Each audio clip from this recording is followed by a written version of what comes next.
Hello everybody and welcome to Alternative Interactions. I'm Gary. Please like, share and subscribe. Now we've got that bit out of the way, we can begin. Yesterday I did a Rocking Pandora's Box 13 with Richard and Maten, and it was a really good one. We looked at the 144,000 and all sorts of real interesting stuff actually, and it's one that's really worth watching. So and please do subscribe to Maten's channel, which is Plutonic Planes.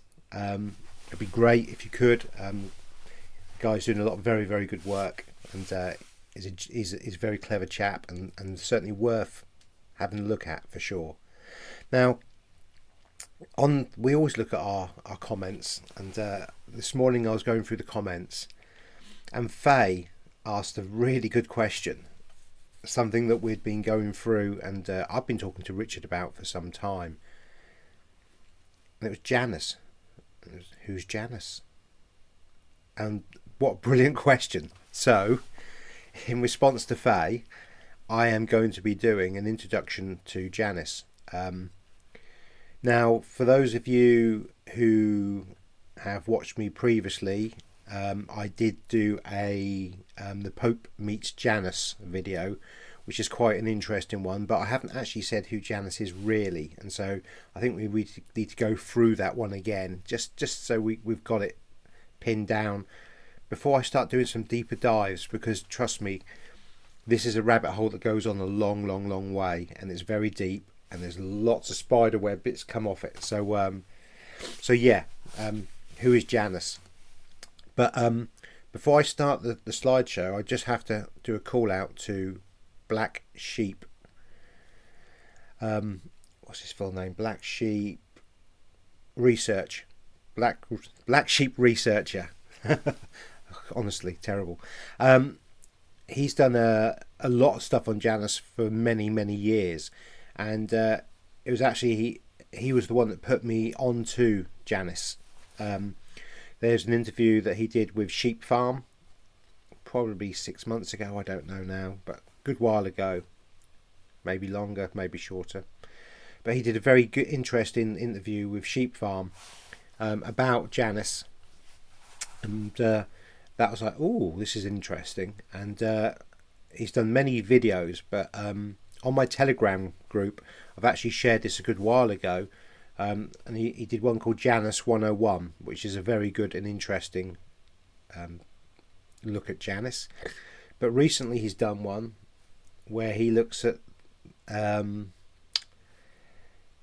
certain thing that's connected to the inability to have children, and a TV show from Channel 4 called Utopia. And Utopia was in fact made in America as well, but the original Channel 4 version of in the UK of Utopia is really the only one I watched, and was quite whoa. But it's very interesting that the key gene in that is called the Janus gene. So so that's worth a little watch as well if you're interested. It's probably not for everybody, but it's very interesting. So so yeah, so we've done the call outs, and so really all that's left to do now is get going on the slideshow. So here we go. Let's try and see if we can get the technology to work.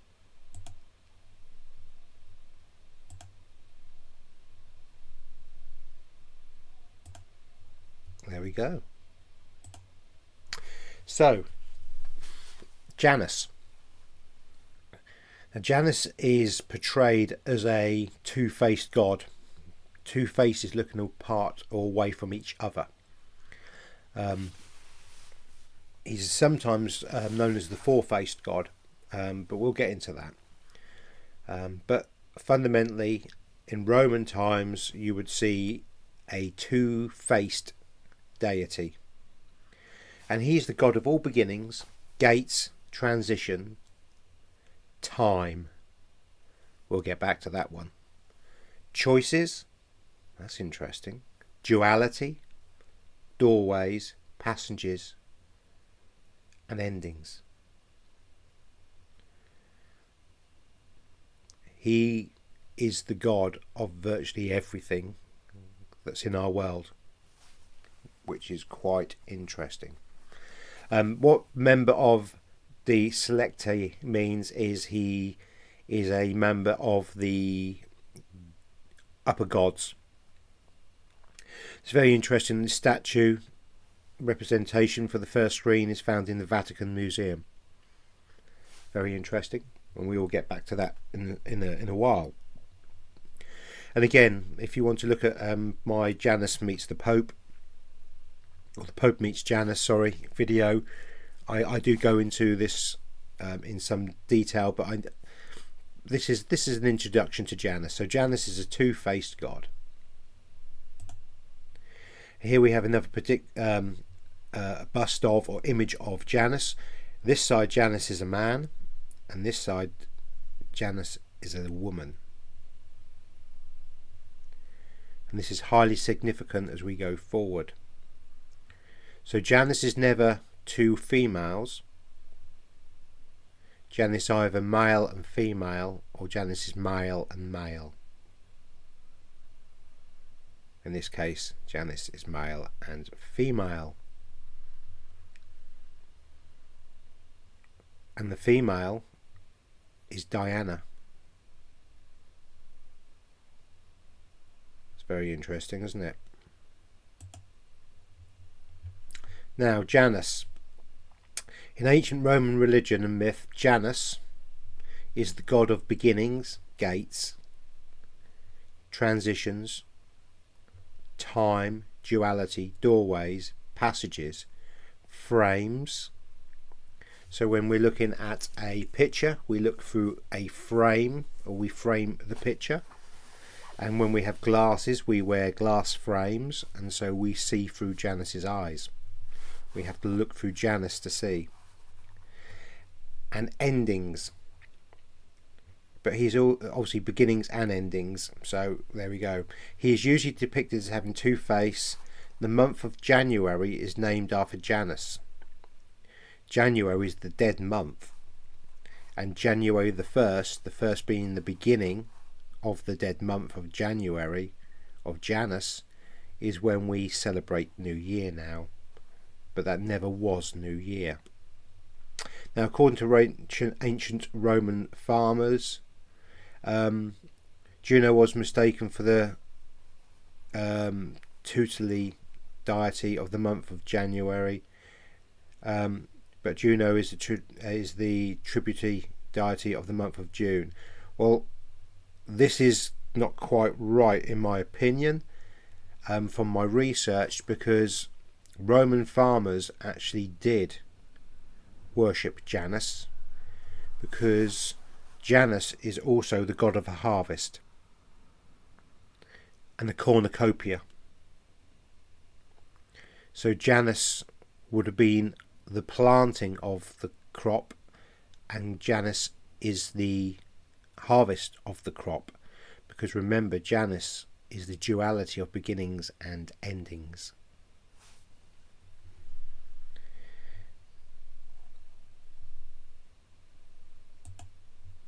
In ancient Roman religion and mythology, Janus was the god of gates and doors. Now, gates and doors is very key. In the United Kingdom, we used to have a tradition on the 1st of January where you'd open your front door and your back door to let 1 year in and 1 year out. So you were letting Janus into your house, and then Janus would leave again. Gates and doors is very interesting. Gateways and archways. We go through an archway to enter certain cities, and certainly estate houses in the United Kingdom would have had gatehouses, and the gatehouses often had an arch over them, and you would have to go in and pay a toll to go in and out of one estate to the other estate, even if you were actually allowed to leave.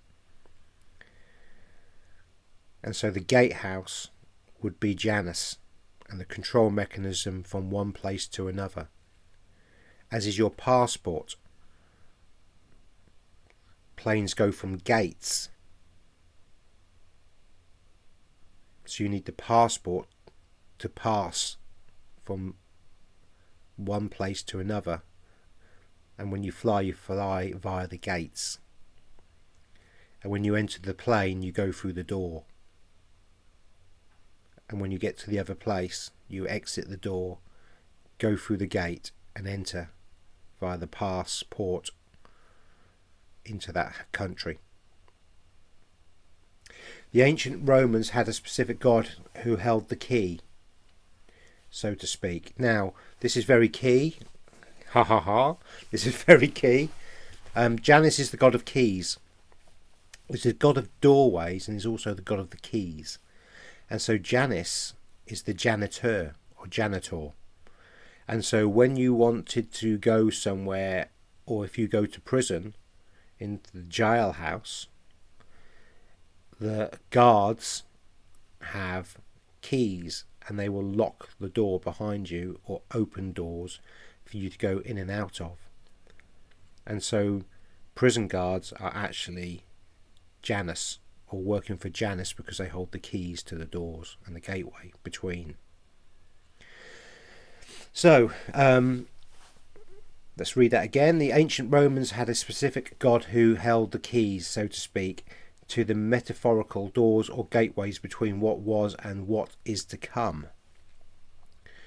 Metaphorical doors and gateways of what was and what is to come, the past and the future. So Janus is also god of history. The liminal space of transitioning out of one period of time into something new. That's very, very interesting. Very interesting. So Janus is the god of transitioning. And this goes much, much deeper. This is only an introduction, but I will do a deeper dive on this, and I will show and connect certain entities and people together that will be quite mind-blowing. It certainly was for me, putting all this stuff together, and the more I look at it, the more I'm finding still. So, you know, it's I'm not sure how long it would take for me to actually do a proper Janus deep dive. It's that big. But there we go. So it's a transitional period of something from one thing to another. And again, if you think about a doorway, when you walk through a door, you have the twin pillars beside it, the duality of the twin pillars, and the key has been, or the door has been opened via the key, and you walk from one place to another, one room to another room. It's a transition from one thing to another. And that's putting it very simply. So who is the god equivalent of Janus? While most Roman deities have an equivalent in Greek mythology, there is no Greek god that serves as Janus. And there's a reason for that, and a very big reason. This can cause some confusion, leading to people to wonder if Janus was a Greek or Roman god. Greek myth does contain a character similar to Janus, Orthus, a two-faced dog. But Janus is not a Greek god as such, because Janus is the father of the Greek gods. Pater. So he's a god of change. Janus is frequently symbolised as change and transition, such as the progress of past to future, from one condition to another condition. So from healthy to ill, and from ill to healthy. From one vision to another. So when we learn and we see new things, it's a change in us, which is Janus. And young people's growth to adulthood. That's a very interesting one, that, which will need to be depacked very carefully when I do my deep dive. But it's the young person's growth from childhood to adulthood. It's also birth as well. A birth is Janus. Again, if you look at Black Sheep Researchers one that he did with Utopia, it's very interesting how he goes into that one and goes a lot deeper than I'm prepared to today currently. He could see into the past with one face and into the future with another, hence the two faces opposing each other. Sorry. When invoked among with the other gods, usually he is called Pater, Father. For Janus is the title is not just a term of respect. Principally, it marks his predominant role. Primordial, as in the first. As in, he took over this realm.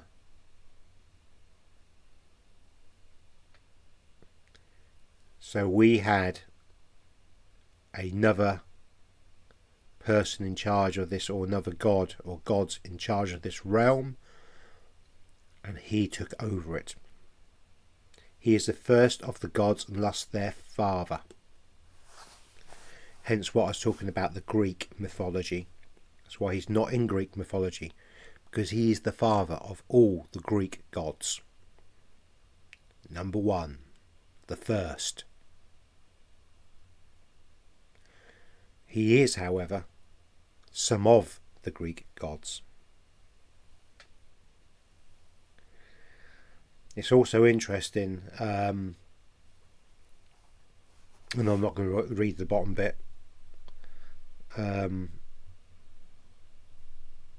It's also very interesting that Janus is the god of actors, and some of the acting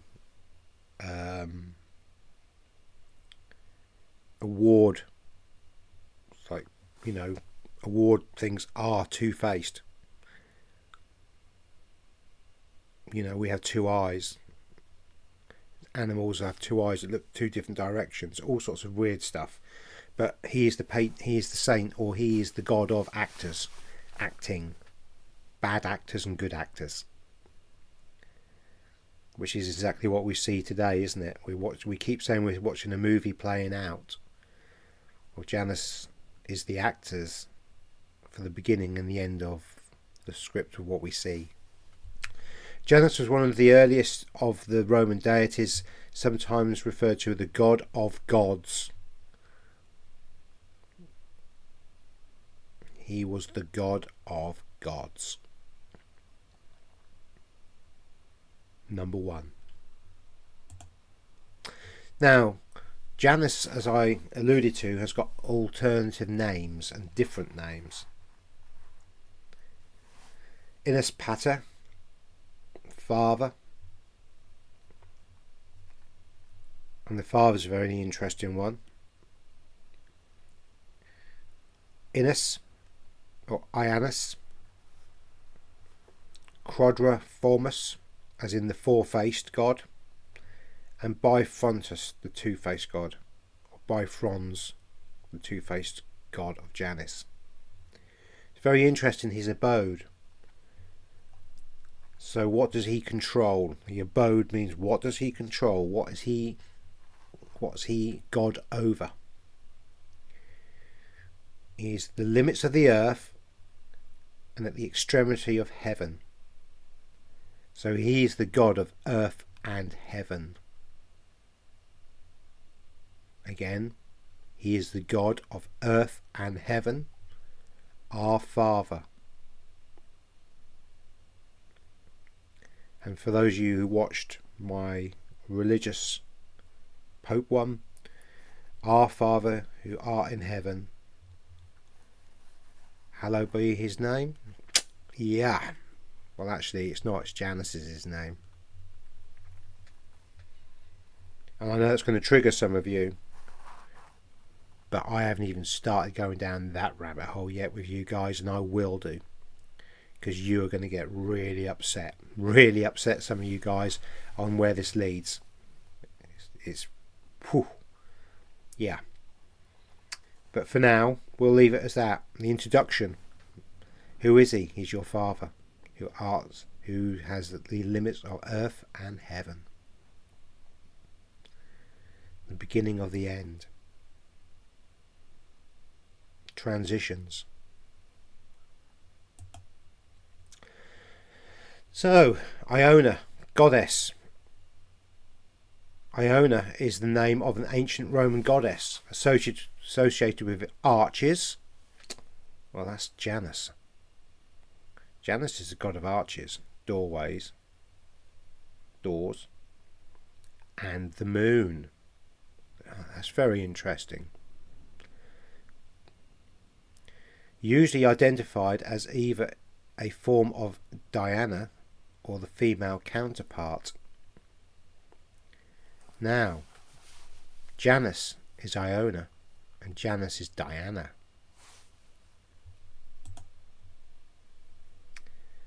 Janus and Iona, or Diana, and she's holding the moon in her hand, and she's looking into the moon while Janus is looking elsewhere. It's very interesting that Janus is holding the serpent. And we see the twin serpent of Janus in pharmaceutical and religious contexts. Interesting that Janus is also standing in the waters inside the circle. Ooh, the circle. The circle's very interesting as well, because the circle represents time. But this is Diana, and this is the moon. And interesting, when the moon is at half-half, the duality of half-half, the moon's called it's called a Diana moon. It's Diana. One side will be Janus and the other will be Diana. The duality of, from one thing to the next, the transition of. We also have fruit around the outside, and this represents Janus in the harvest, because when a fruit is ready to be picked and eaten, the fruit has got to the end of its stage in that particular period. It's gone from one thing to another, and so it's then ready to be consumed, and that's Janus. Remember the cornucopia?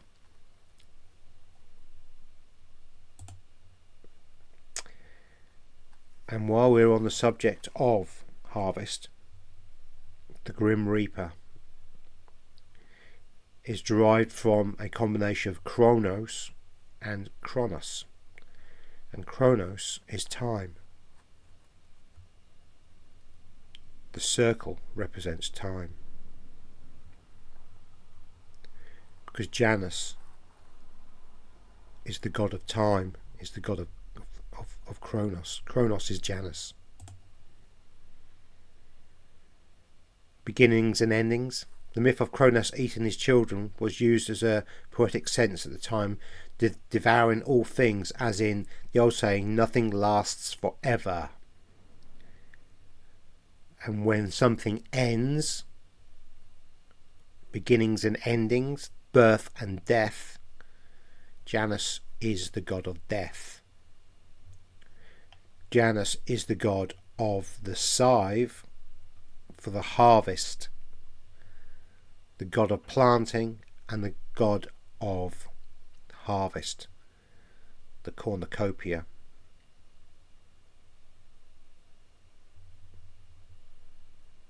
Like I said, Janus gets everywhere. Far more important than any of you guys really understand, and that certainly I've gone many years never ever heard of Janus till now, and oh my god. And this is just the beginning. This is just an overview. Welcome to Janus. This is this is your god. Whether you like it or not, this is your god. This is the god of this realm. or the most powerful god of this realm, or was, is, currently, because we can get to that one as well. Because we do have good news. We always have good news, always. Because remember, nothing lasts forever. But that's also means that nothing lasts forever, as in nothing does last forever. Remember, I've been saying for one of my favourite sayings, observe, don't absorb. Do not get emotionally involved in the show, because the beginning and the ending is the show, and if you're in the middle, then you're no longer under the control of Janus. He can't manipulate your emotional responses, and so for Janus has less control over you. Now, this is a depiction of Janus holding the key. Remember, he's the janitor, the key to the doors. He's also holding wine, or grapes for wine, and the vine. And this represents the harvest and the bounty. So Janus is the key to the bounty, to wine. Two faces of Janus, and we have leaves on his head. But in this depiction, as I said before, he's standing on two worlds. The duality. And we also have the four-faced god. 1, 2, 3, 4. And he's standing on the world because he controls the world and he's holding the world down. It's a control mechanism. Whenever we see a picture with a foot on a world, or a foot on an anchor, or standing on something symbolic, it means that that deity or god is controlling that and holding it down.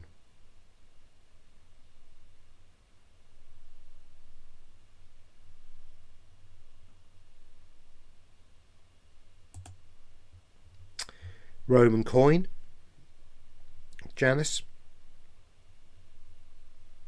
And a coin, a flat thing.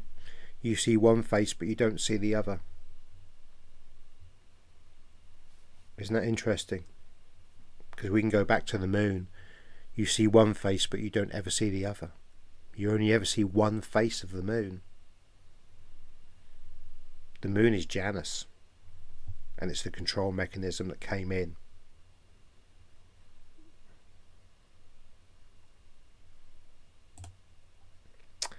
This is a very old Roman picture of Janus, and here you can see two doorways.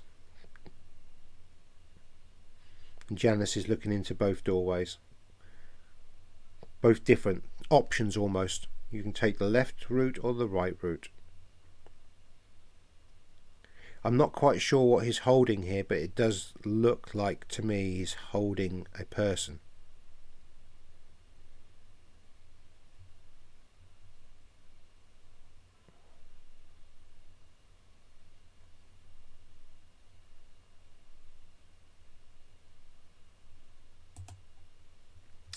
Janus again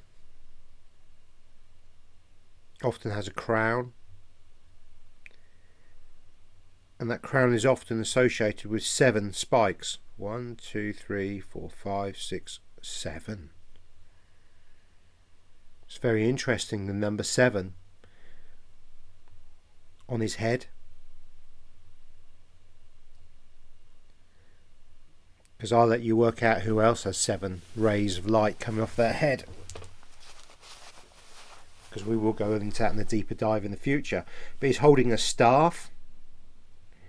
And this staff is often and has been represented sometimes with a hook for or a scythe for harvest. But he also holds his key.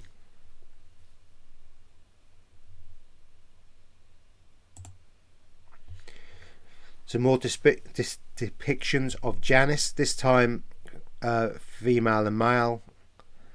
Key, the staff or the rod, fire, and interesting in this one we have fire in the background. As you think about fire, it's an ending. Why do we cremate people? It's the ending. It's the burnt offering to the god Janus. Yeah, that's going to upset a few people as well. But here we have the depiction of the four faces.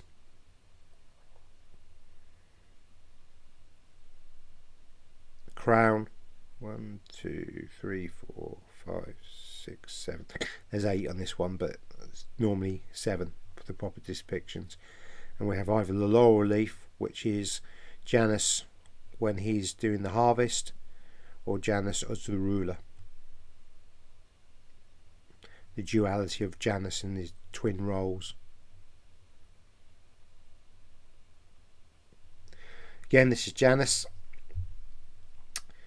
We have the key, the male, well, the size of that arm, and then we have the female here, Diana.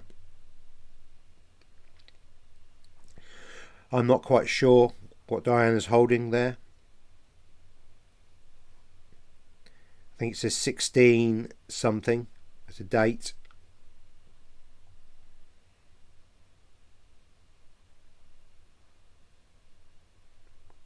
But it could be a depiction of some kind of event, because we have fire and flames at the end.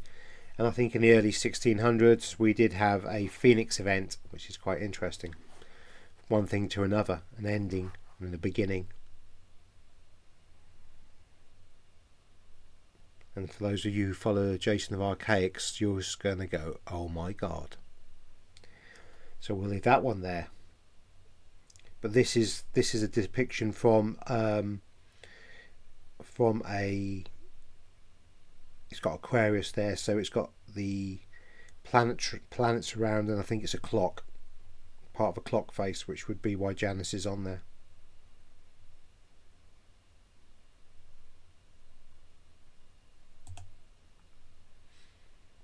Now this is the Roman Vatican flag with the twin keys in the cross, with the red rope in the triangle, with the triangle.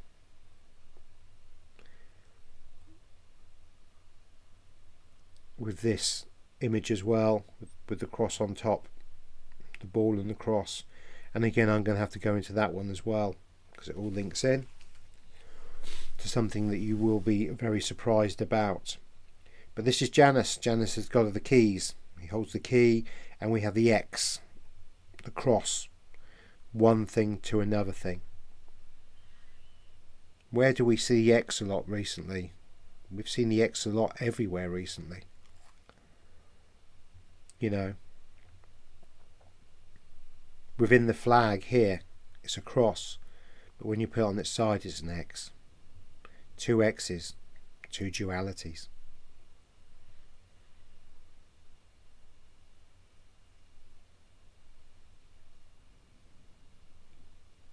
Very interesting, hey?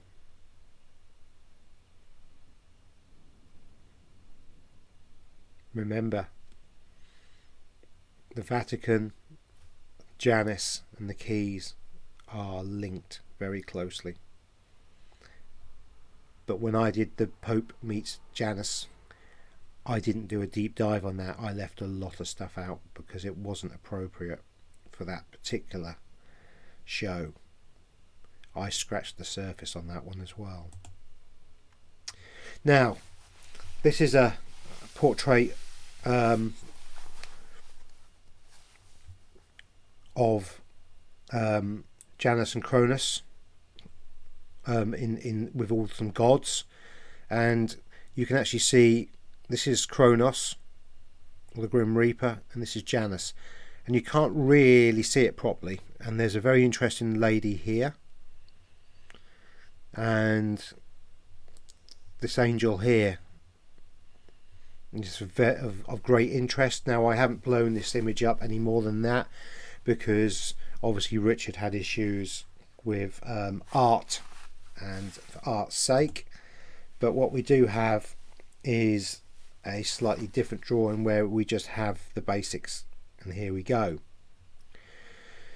Now this is a 16th century drawing by Giulio Romano, and this is Janus, this is Diana, and this is Janus.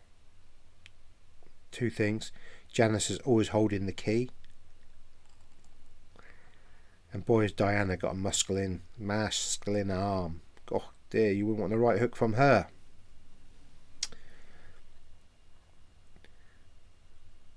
Above them is the angel, victory, with the circle of time.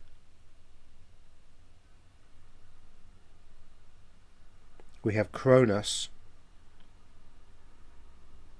with a snake around him, eating its own self, which is the representation of time, but also this is a representation of the Fibonacci sequence. Again, please look at my Chris code versus Fibonacci sequence, and we were talking yesterday in Rockin' Pandora's box 13 about the Fibonacci timeline, and the snake eating itself is the Fibonacci sequence of death, the sacred geometry, Metatron's cube. It's an ending. It can only eat it off itself, and eventually by eating itself it will die, will have to be reborn.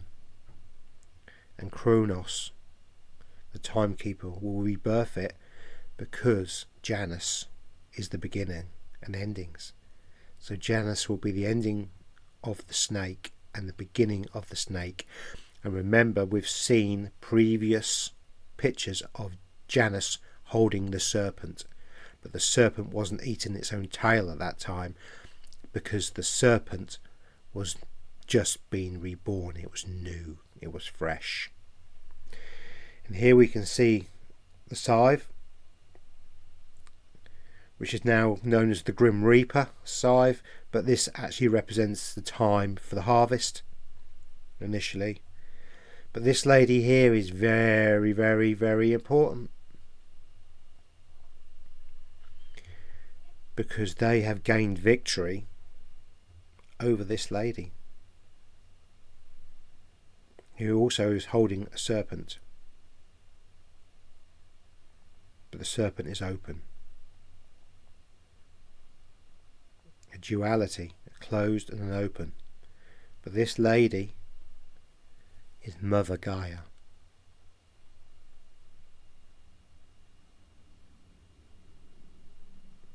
Gaia was controlled and taken over by Janus, who is the moon, who is Diana, and Kronos, and she was placed into bondage, or she would have lost all the souls within it, us. And that's now changing. That's now changing. It's very significant in understanding the pictorial references, as well as the references to the Christ code and Fibonacci. They both overlay on this one particular picture very clearly. We are currently going through a transitional period from one thing to another thing, which is again Janus.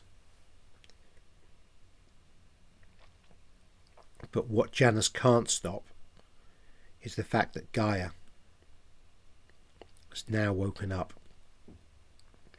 because the snake has eaten itself to the point. This snake here has eaten itself to the point where it's about to die.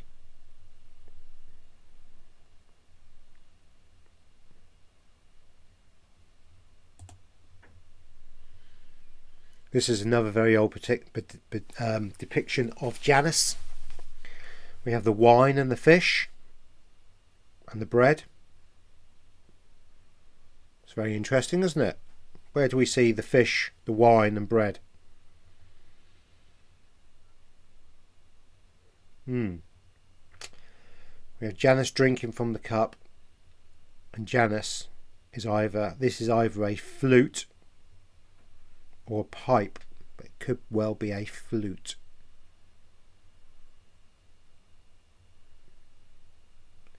Who else do we know that plays a flute? We shall go into that one as well in the future. But what I want this particular depiction is one face, two faces, three faces.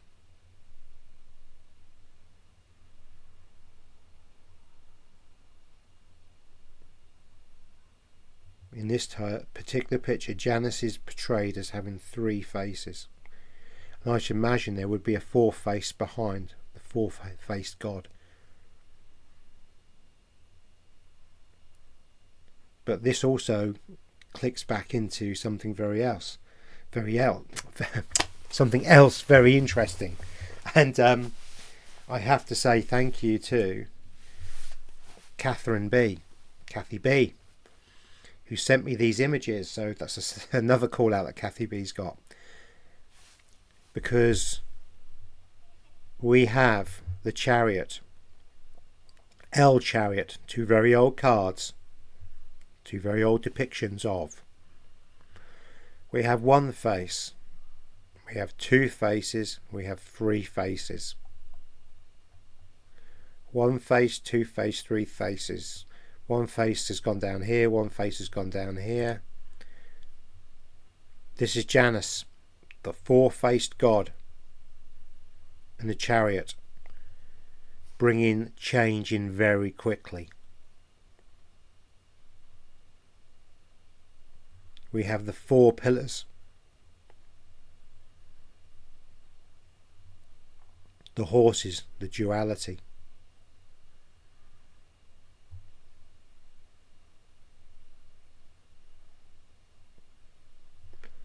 Again, slightly newer card than this one. Janus is on the shoulder. Two horses. The pillars, the four pillars, holding up. Square. It's a cube. It's a cube. It's Metatron's cube. Part of the control mechanism. The duality.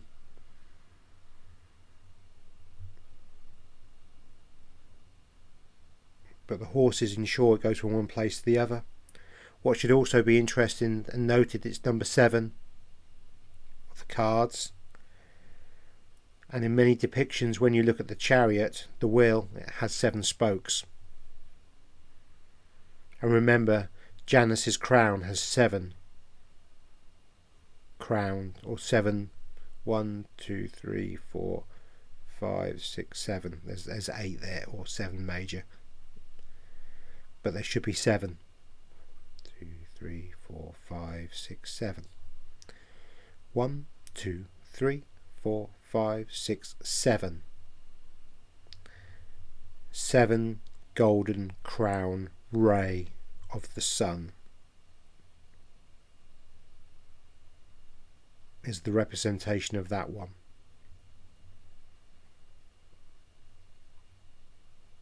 The horse is the representation, because these horses are not free. They're attached to the Chariot. They're in bondage.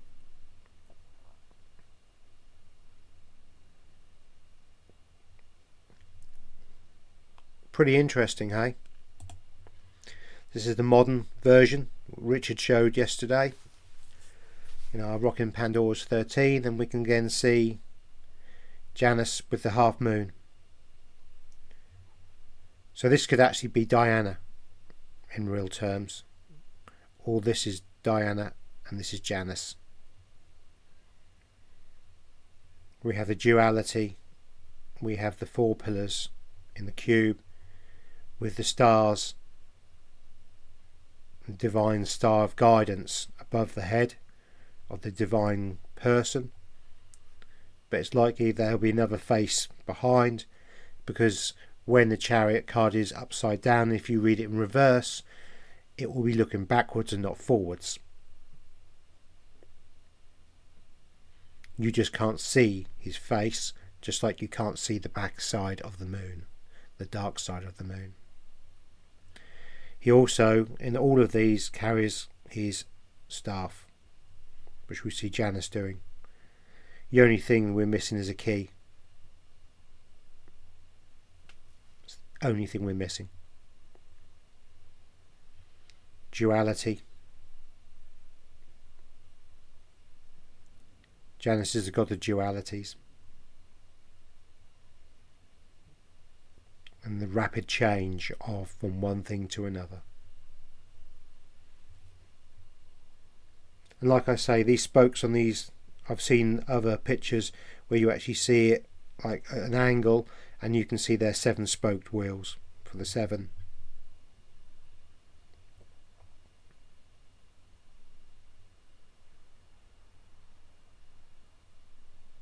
Interesting, isn't it?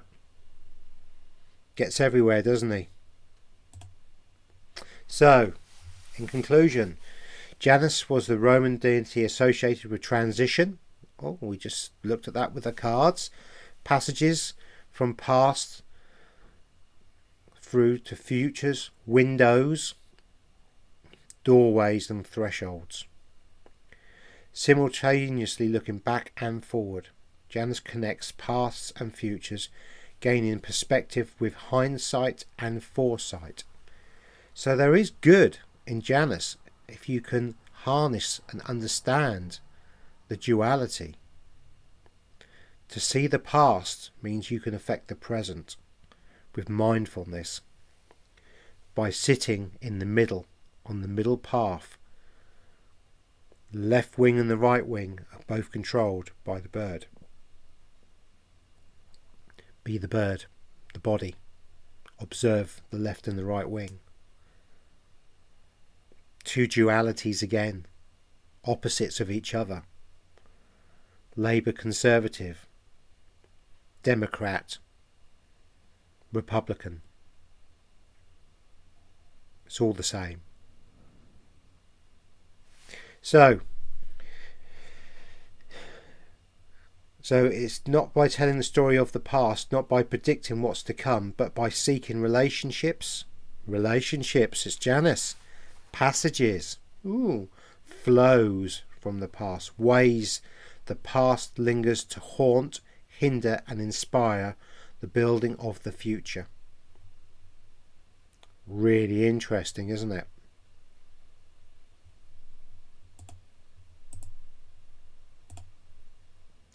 So,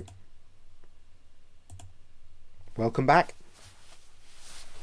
Well, I hope you found that really interesting as an introduction to Janus. And I have scratched the surface. I can assure you I have scratched the surface on this one. It goes far deeper and far. It's an entanglement of everything. And the fact that Janus was the moon. Again, I think we covered this in Rocking Pandora's Box. When we looked at the moon and the illusion of the moon and the pyramid. I looked at some of Jason Archaic's work and the pyramid and the Fibonacci sequence and why it all connects in. But what connects it all is Janus. That's the thread that goes through, because Janus came in after the reset and took over this realm. And he took over this realm via the religion of and a group of people who were prepared to do his bidding on this realm for the financial benefit of themselves, but the divulsion of their own spiritual growth. And another question that I was asked was, who will be the people that stay in the 3D or on the Fibonacci sequence, or who will those be that follow Janice into the Fibonacci? And it's those that did the deal with the devil, those that signed the deal with the burning bush. And with that one, I'll leave you to ponder that one, because I will go into this, and I will do a real deep dive, and I will show you all the intricacies and all the links and how it all is one big spider's web. But the positive thing to come out of this is we're now going into the golden age, and although we can't see it easily and clearly, that's only because the media is Janus. The media and the television, tell lies in vision, is controlled by Janus and the people who worship Janus, because Janus has many names and he's many different gods, all at the same time. Time. Interesting concept, time, isn't it? And with that, please like, share and subscribe, and please share this widely if you found it interesting, because I will be doing a deeper dive on this. You know, this is what, a 50 minutes, and I've just given you an introduction into Janus. I haven't even gone down the rabbit holes. So thank you very much for watching. Love, light and blessings, and have no fear, we have this. The change is coming. The crystalline code, the Chris code, is Gaia, is the makeup of the universe. It's the creational energy, and Janus is not creational, he's the parasitical, and that's the key. So thank you very much, everybody. Love, light and blessings. Catch you all soon. Bye bye.